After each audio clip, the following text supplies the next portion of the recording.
오늘은 누가복음 11장을 중심으로 주님의 가르침의 말씀 빈집은 위험합니다 라는 제목으로 주의 말씀을 전하고자 합니다. 요즘 세상에 많이 주장하는 것이 스몰 라이프 또 미니멀 라이프라고 합니다. 그게 또 대세라고 하죠. 많은 사람들이 또 전문가들이 가지고 있는 물건을 좀 줄여라 또는 버려라. 그리고 집을 넉넉하게 쓸 수 있도록 필요 없는 것들을 정리해라 라고 합니다. 우리는 너무 많은 물건을 소유해요. 또 우리는 너무 많은 것을 가졌습니다. 그러다 보니까 집이 너무 좁아요. 여러분, 이사를 해보면 내가 얼마나 많은 짐을 가지고 있었던가를 알게 되죠. 그리고 이사를 할 때 대부분 또 많이 정리를 하잖아요. 그리고 쾌적한 집으로 들어간 다음에 그때부터 또 채우기 시작합니다. 그러면 어느 때부터는 발 디딜 틈이 없는 것 같아요. 그래서 봄에 제가 신방 가면 너무 좋아하는 교인들이 많아요. 목사님 덕분에 집을 확 치웠습니다. 그런 경우 많죠. 우리는 너무나 많이 가졌고 또 그것을 많이 내려놓아야 할 필요성이 있습니다. 그래서 요즘에는 많이 줄이는 게 대세예요. 여러분 가정에 보면 아직도 결혼 때 찍었던 앨범 또 중고등학교 때 다녔던 앨범 다 소중하게 간직하시죠? 언제 봐요? 1년에 한 번 보나요? 1년도 안 해요. 10년에 한 번 볼까요? 그래도 그냥 주구장창 가지고 계셔. 그걸 누가 버린 줄 아세요? 여러분 자녀들이. 여러분 돌아가시면 그걸 버리면서 아우 여기 짐이 이렇게 많어. 나는 그렇게 살지 말아야지 하면서도 자기도 못 버려요. 그러니까 그냥 사진을 찍어 두세요. 요즘에는 디지털로 되어 있기 때문에 그냥 사진으로 찍어서 정리해 놓고 필요하시면 그때 한 번씩 사진을 이렇게 보면 되잖아요. 그런데 다 이고지고 하니까 너무 힘들잖아요. 성경 우리에게 모든 것을 내려놓으라. 욕심, 소욕, 또 모든 것들을 다 내려놓으라고 합니다. 그래서 육신의 삶, 육체의 삶에는 비우는 게 맞아요. 그런데 영적인 삶은 조금 다릅니다. 영적인 것은 첫째는 비우는 게 맞지만 그 비운 상태로 두면 안 됩니다. 육신의 것은 채우지 말라고 하지만 영적인 것은요 채워야 돼요. 깨끗이 정리한 다음에 채워야지 채우지 아니하면 위험합니다. 왜 그런지 오늘 주님께서 누가복음 11장을 통해서 우리에게 말씀해 주신다는 사실을 기억하시길 원합니다. 그래서 오늘 누가복음 11장에 여러 가지 예수님께서 이야기를 하시고 예화를 하시면서 우리가 꼭 채워야 할 것들에 대해서 말씀해 주신다는 거예요. 여러분 누가복음 11장을 통해서 여러분 모두가 예수님 말씀을 경청하시고 그 말씀에 생명과 진리와 축복이 있음을 깨닫고 나아가는 여러분 되길 원합니다. 첫째는요, 기도로 내 욕심은 비우되 그 빈자리는 반드시 하나님의 성령님으로 채우라고 말씀해요. 그게 11장 1절부터 13절의 말씀이에요. 누가복음 11장에는 예수님이 제자들과 관계 속에서 제자들이 예수님께 기도에 대해서 가르쳐 달라고 말씀하는 거예요. 그때 예수님이 이런 예화를 합니다. 자, 한밤중에 친구가 너에게 떡을 빌리러 왔다. 그럼 어떻게 하겠느냐? 그런데 이 친구가 너무나 간절히 원하고 요청을 하니까 떡을 내어주는데 이때 떡을 내어주는 것은 우정 때문에 주는 것이 아니다. 간절히 원하기 때문에 그 간청 때문에 주는 것이다 라고 이야기를 해요. 그러면서 우리의 기도를 통해서 하나님께 받는 것도 우리가 간절히 하나님께 간구할 때 하나님이 주신다라고 이야기를 합니다. 그러면서 이 기도의 결론이 13절인데요. 13절 한번 보세요. 너희 하늘 아버지께서 구하는 자에게 성령을 주시지 않겠느냐라고 말씀해요. 우리는 보통 기도를 통해서 나의 문제거리, 나의 먹고 사는 것, 입신양명을 해결하려고 해요. 즉 나의 결핍을 채우려고 하는데 예수님은 다르게 얘기합니다. 우리의 간구의 기도의 진짜의 목적은 나의 소원을 채우는 것이 아니라 하나님의 영이신 성령으로 나를 채우는 것이다 라고 말씀해 주신다는 거예요. 즉 예수님의 말씀을 들으면 기도는 내 뜻을 관철시키는 수단이 아니라 하나님 앞에 나의 무능함을 고백하고 전능하신 하나님 바로 성령께서 내 안에 역사하셔서 그 성령이 나를 주관하게 하는 것이다 라고 말씀한다는 겁니다. 우리가 하나님과의 관계가 바로 서게 되면 내가 주님을 온전히 내가 모시고 살면 여러분 많은 것이 달라진다라는 것을 말씀하시는 거예요. 여기 컵이 하나 있는데요. 이 컵에는 물이 가득 차 있지만 한 4분의 3 정도 물이 차 있죠. 근데 나머지는 그러면 비어 있느냐? 비어 있지 않죠. 이곳에는 공기가 있잖아요. 공기가 채워졌어요. 우리가 있는 이 공간도 비어 있는 공간이 아니라 공기가 차 있습니다. 빈 컵이라도 마찬가지죠. 그러면 우리는 이 공기를 빼려고 아무리 노력해도 공기가 다시 채워져 있어요. 그러면 이 유리컵에서 공기를 완전히 빼려면 어떻게 합니까? 물을 여기다 가득 채우면요, 이 컵에는 물이 차고 공기는 빠져나가는 거예요. 확실한 방법이죠. 우리 심령의 여러 가지 욕심과 소욕의 것들 우리는 늘 내려놓으려고 해요. 스스로 다짐합니다. 내가 욕심내지 말아야지. 내가 죄를 짓지 말아야지. 그런데 이 결심만으로 되냔 말이에요. 결심으로 되지 않아요. 그래서 우리 기도의 자리에 성령의 은혜가 부어지며 내 심령에 부어지며 내 안에 밀려오면 세상의 정욕, 욕심, 소욕 이 모든 것들이 자연스럽게 빠져나가고 그 자리에 하나님의 성령이 채워진다. 이것을 이야기하는 거예요. 여러분 구약에 보면 열왕기하 4장에요. 엘리사 선지자 때 남편을 떠나보내고 아들과 산 선지자 생도의 아내 이야기가 나와요. 우리는 그 이야기는 남편도 있고 빚더미에 오른 이 여인, 두 아들마저 종으로 팔려나갈 위기에 처한 이 여인. 그래서 이 여인이 엘리사를 찾아가며 눈물로 호소하죠. 이제 먹고 버틸 수 있는 것은 기름 한 병밖에 없습니다. 우리는 어떻게 살아가야 됩니까? 그리고 엘리야 선지자한테 간청을 하죠. 그때 엘리야 선지자가 이유는 말하지 아니하고 이웃에게 가서 빈 그릇을 빌려와라. 그런데 할 수 있는 양 많이 빌려와라 라고 명령을 해요. 이유는 알지 못하지만 이 여인은 그 말씀에 순종하고 아들들과 함께 빈 그릇을 빌려옵니다. 할 수 있는 데까지 최선을 다 빌려와요. 빌려오고 엘리사 선지자에게 그 말을 하죠. 그랬더니 엘리사 선지자가 남은 기름 한 병을 가져오라고 하면서 그 빈 그릇에 기름을 붓습니다.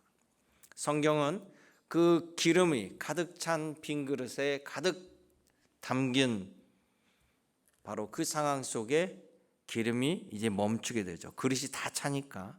그래서 이 그릇을 팔아서 생계를 유지하였다라고 해석을 합니다. 또 다른 해석이 있어요. 여러분 빈 그릇을 구해오라는 엘리사의 명령은 바로 우리의 기도를 이야기합니다. 우리가 기도를 통해서 내 자신을 빈 그릇으로 만드는 거예요. 하나님께 받을 수 있는 빈 그릇이 되기 위해서 최선을 다해서 간절하게 기도합니다. 그리고 엘리사 선지자가 그 빈 그릇에 부어주는 기름은 바로 우리 빈 그릇에 성령의 충만함으로 임재를 상징하는 거예요. 그 성령 어디까지입니까? 그릇이 가득 찰 때까지 부어진다는 거예요. 그러므로 하나님의 영이 나와 함께함으로 말미암아 내가 세상의 모든 것들을 이기며 하나님의 은혜 가운데 살아갈 수 있다는 사실을 기억하시기 원합니다. 예수께서 말씀하십니다. 오늘 여러분들 기도의 빈 그릇을 만들길 원합니다. 그 빈 그릇에 세상의 잡동사니로 다시 채우는 것이 아니라 오직 성령으로 가득 채워지는 여러분 되시기를 주님의 이름으로 축원합니다. 두 번째 말씀은 예수께서 14절부터 28절에 말씀합니다.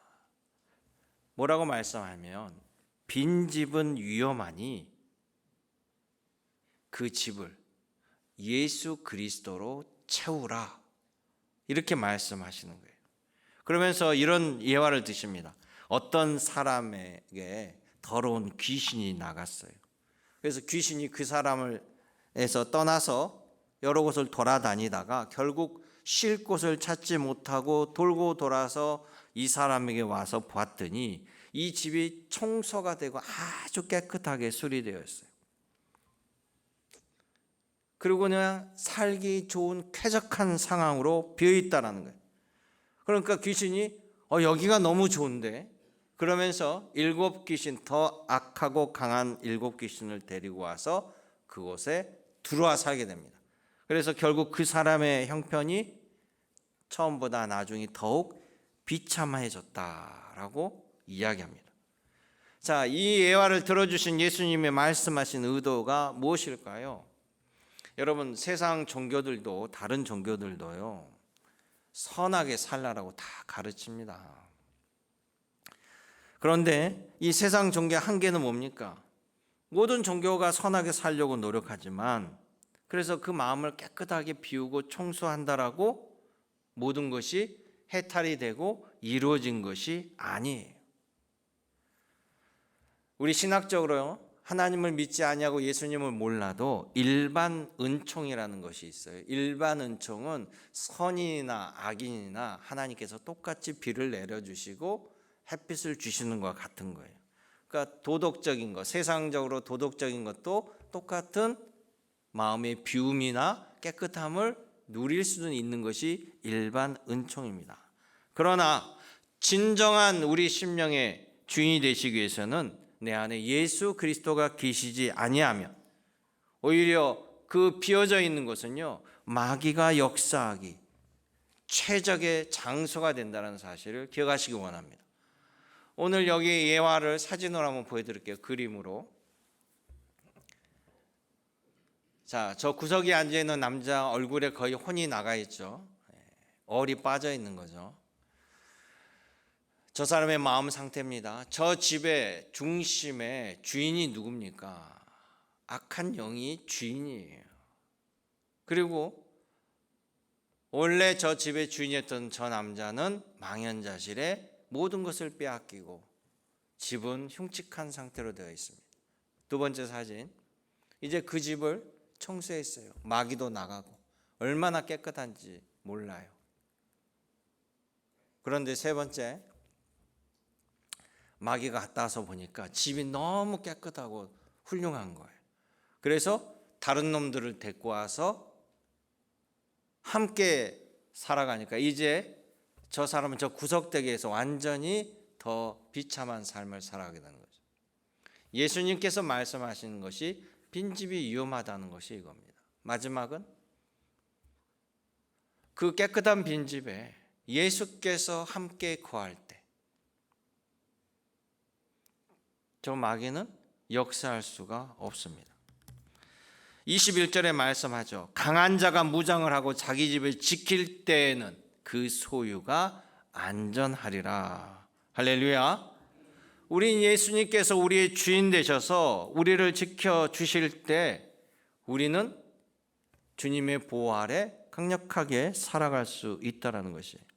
주인이 약하거나 주인이 없는 빈집은 도둑에게는 맛집이나 마찬가지라는 사실이에요.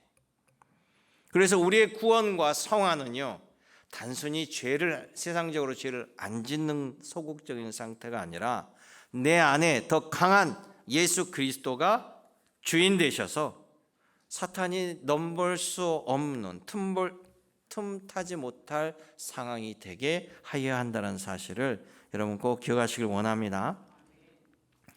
이 빈집의 사건을 보여주는 또 인물이 있어요. 구약에. 그 사람은 바로 이스라엘 초대왕 사울왕이에요. 사울왕은 처음에는 겸손했습니다. 성경에 하나님의 영에 감동된 사람이라고 했어요.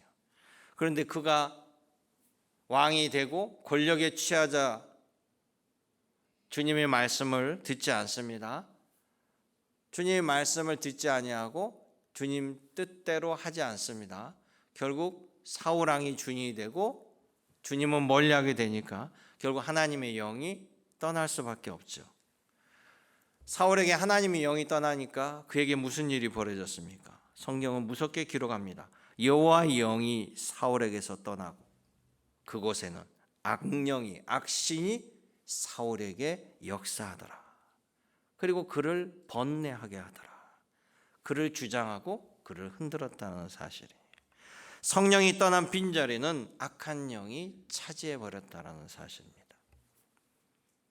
반면에 사울에게 고통을 당했던 다윗, 그 다윗도 나중에 왕이 되었습니다. 다윗도 왕이 되니까 그도 실수하게 되죠.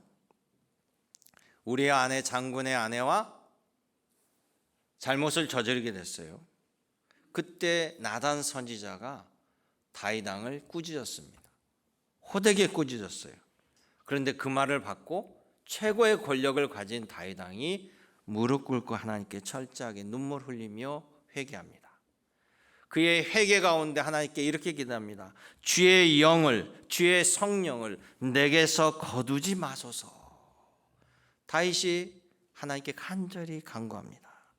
내 영혼이 주님과 함께 채워지지 않는다면 나의 삶은 짐승처럼 추락한다는 것을 다윗은 알고 있었기 때문이에요. 사랑하는 성도 여러분, 여러분의 심령이 여러분의 고백처럼 여러분의 주인 되시는 예수 그리스도의 영이 함께하는 여러분 되시길 원합니다. 주님이 주인 되실 때 그 집은 주님이 지켜주신다는 사실, 어느 누구도 침범할 수 없다는 사실을 기억하시기 원합니다. 마지막 세 번째는 예수님이 바리새인과 율법 교사들과 논쟁 가운데 하시는 말씀이에요. 위선과 거칠에는 버리되 그 속을 하나님의 사랑과 하나님의 공의의 열매로 채워야 한다라고 말씀해 주신다는 거예요. 한 바리새인이 예수님을 초대해요. 점심에 예수님을 집으로 초대합니다. 그리고 식사를 대접하는데 예수님이 식사 전에 손을 씻지 아니하자 성경에 보니까 바리새인들이 그것을 보고 공격을 합니다. 그런데 성경을 보면 왜 당신은 장로들의 유전 율법을 지키지 않습니까? 라고 예수님을 공격해요. 그러고 보면 유대 하나님께서 주신 율법을 바리새인들은 지금 지키고 있고 오히려 하나님의 아들 메시아인 예수님은 어기고 있는 모습을 보잖아요. 이 성경 말씀만 단순히 읽어보면 바리새인들이 왜 정결 예법을 따르지 않습니까? 라고 하니까 우리는 이 성경을 볼 때는 바리새인들의 말이 맞는 것처럼 느껴져요. 그런데 예수님이 거기다가 뭐라고 얘기하시냐면요. 너희 바리새인들은 지금 잔과 대접 겉은 깨끗하나 너희 속에는 탐욕과 악독이 가득하도다. 이렇게 얘기하시는 거예요. 그러면서 마가복음 7장 8절에 보면 이런 얘기를 하셔요. 너희가 하나님의 계명은 버리고 사람의 전통을 지키느니라 그랬다는 거예요. 자, 이들이 따르고 있는 정결 예법, 이 법은요 하나님이 주신 율법이 아닙니다. 자기네들 조상 대대로 장로들이 사람이 만든 법이었어요. 율법을 잘 지키자고 여러 가지 세분화시켜 놓은 하나님이 주지 않은 인간들이 만들어 놓은 그 법이에요. 그리고 그 법을 가지고 백성들에게 이걸 지켰니 안 지켰니 하고 통제하고 그들을 지배하던 시절이었어요. 그러니까 그 동일한 법을 가지고 예수님에게 잣대를 대는 거죠. 그럴 때 예수님께서 하나님의 계명은 똑바로 지키지도 않으면서 너희들이 만들어 놓은 사람의 전통을 지켰다라고 자랑을 하느냐, 이렇게 그들을 꾸짖는 거예요. 그런데 많은 사람들은 바리새인과 사두개인들을 당시에 선생으로, 스승으로 그들의 겉모습만을 보고 섬겼다라는 거예요. 여러분, 사람들은요 겉모습을 보고 신앙을 판단합니다. 예배드리는 태도, 직분, 헌금, 봉사 뭐 이런 것으로 보고 우리는 쉽게 그 사람을 믿음을 측정하려고 하죠. 겉만 바라보는 함정에 빠집니다. 그런데 놀랍게도 복음서에 보면 예수님께서는 정확히 우리의 심중을 꿰뚫어 보시고 하시는 말씀이 너무나 많아요. 겉은 번질한데 속이 썩어 있기 때문에 바리새인들을 향하여 회칠한 무덤이라 이렇게 공격을 하시는 거예요. 여러분, 우리도 마찬가지로 우리도 이런 오류에 똑같이 빠질 수 있습니다. 우리가 겉으로만 보고 저 사람의 왜 저렇게 행동하는지 또 어떤 이유가 있는지 깊이 생각하지 못하고 너무나 쉽게 정죄할 때가 많이 있는데요. 제가 예전에 서울에서 전도사 생활할 때 놀라운 경험을 했어요. 이제 서울은 워낙 크다 보니까 우리는 동네가 작아서 누가 이사 오는지 또 어디 사는지 뭐 한 다리 건너면 다 알잖아요. 근데 서울은 모르잖아요. 어느 분이 집사님이라고 다른 곳에서 교회로 오셨습니다. 교회를 오셔서 등록을 하고 그때부터 새벽 기도부터 모든 예배, 공적인 예배 너무 열심히 잘 하시는 거예요.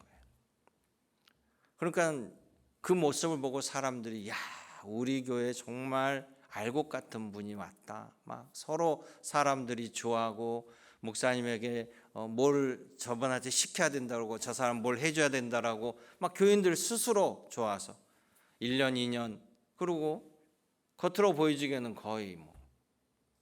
그런데 어느 날 이분이 교회에서 사라지셨어요. 집에도 없고 연락도 안 되고 집도 없고 찾을 길이 없어요. 알고 봤더니 모든 교인들에게 돈을 빌려서 사라진 거예요. 처음부터 작정하고 왔나 봐요. 우리 교인들은요 생각보다 순진해요. 또 순수해요. 선해요. 여러분, 목사님들이 최고 사기 많이 당하는 줄 아세요? 목사님들이 다 착하게 남들이 얘기하면 다 선하게 생각하고 그 말 넘어가서 사기당한 분들이 너무나 많아요. 우리 은퇴하신 목사님들 마지막에 재산을 다 날리신 그런 경우도 많이 봤습니다. 사기를 당해서. 그렇다고 참 사람을 보고 늘 의심하는 것도 괴롭잖아요. 그런데 작심하는 사람들이 있어요. 서울의 순복음교회 뭐 몇십만 명이 넘는 교회, 거기는 같은 교인도 서로 몰라요. 같이 앉아서 예배 드려도 이 사람이 어느 구역인지 어제 온 건지 원래부터 있었는지 10년 전 교인인지 알지 못하잖아요. 그래서 순복음교회에서 금요 기도회 할 때는요 전부 자기 핸드백을 가슴에 끼고 기도해요. 왜? 옆에 두면 옆에 앉은 사람이 이걸 노리고 온 사기꾼인지 어떻게 합니까? 도둑도 많이 들어와요. 그런 세상을 살아가고 있어요. 겉으로는 우리가 알 수 없다라는 거예요. 주님은 아실 수 있죠. 우리도 마찬가지 아니에요? 우리가 아무리 깨끗한 척해도 우리도 죄인 아닙니까? 그러니까 누가복음 11장 41절에 너희가 속을 깨끗하게 비우고 깨끗하게 하면서 그 안에 있는 것으로 구제하라. 그리하면 모든 것이 너에게 깨끗하리라 라고 가르쳐 주는 거예요.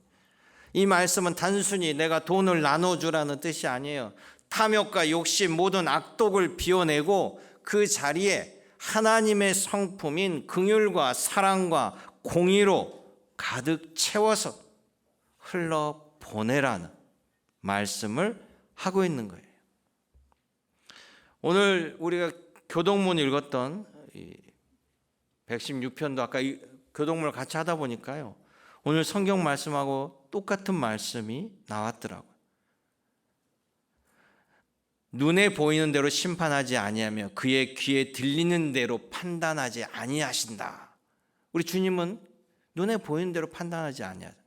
공의로 가난한 자를 심판하며 정직으로 세상에 겸손한 자를 판단할 것이며 그의 입에 막대기로 세상을 치며 그의 입술의 기운으로 악인을 골라내실 것이며 주님이 말씀하시는 거예요.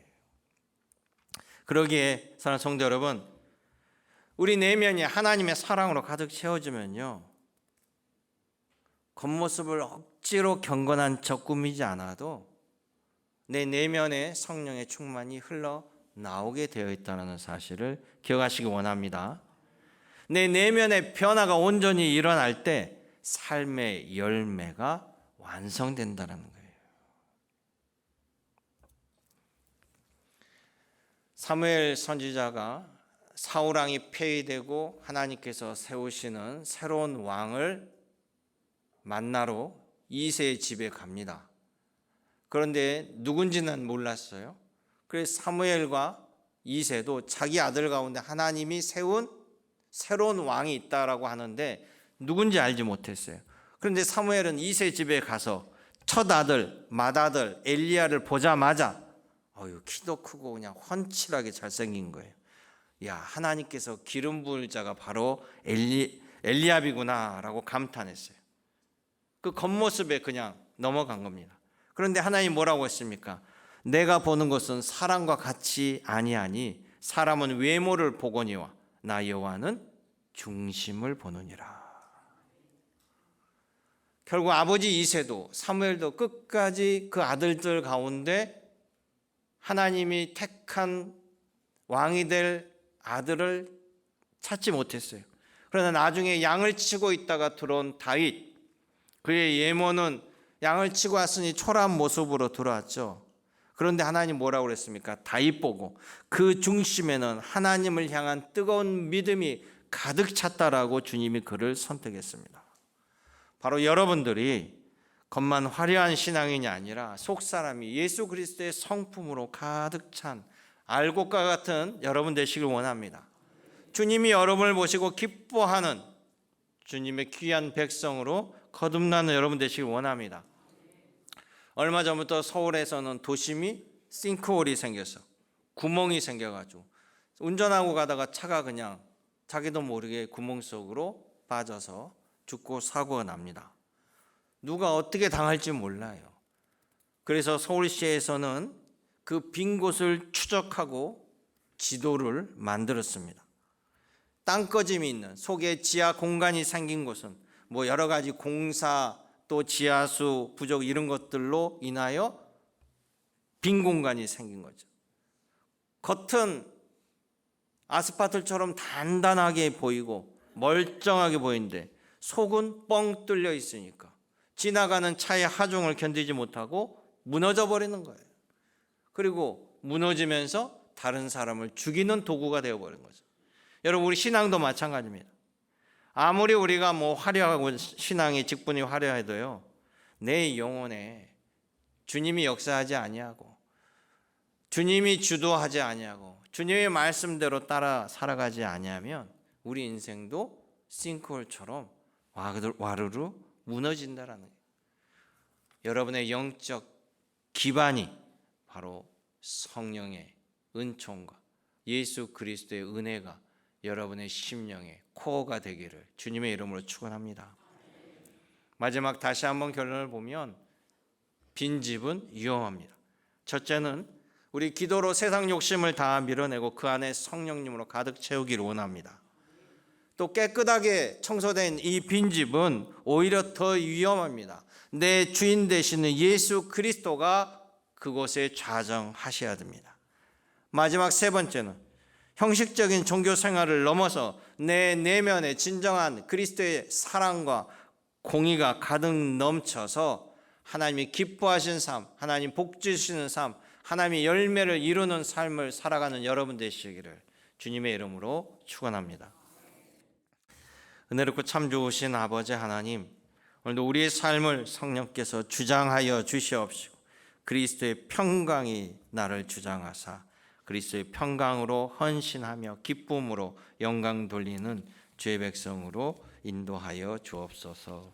언제나 함께 하신 예수님의 이름으로 기도드리옵나이다. 아멘.